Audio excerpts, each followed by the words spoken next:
பொட்லம் குருமா எப்படி பண்ணலான்னு வாங்க பார்க்கலாம். அடுப்பை பற்ற வச்சு குக்கரில் தான் பண்ணணும். குக்கர் வச்சு எண்ணெய் ஊற்றி சோம்பு போட்டு நல்லா வதக்குங்க. அதுக்கப்புறம் பெரிய சைஸ் வெங்காயம், நல்ல பெரிய வெங்காயம் 2 அரிஞ்சிருக்கேன்.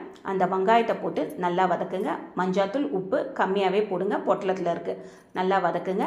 இதுக்கு நடுவில் இஞ்சி, பூண்டு, சோம்பு, ஜீரகம் மிக்ஸி ஜாரில் போட்டு நல்லா தண்ணி ஊற்றி நல்லா மையாக அரைச்சி கொண்டு வந்து அந்த வெங்காயம் இதுவில் ஊற்றி நல்லா வதக்குங்க.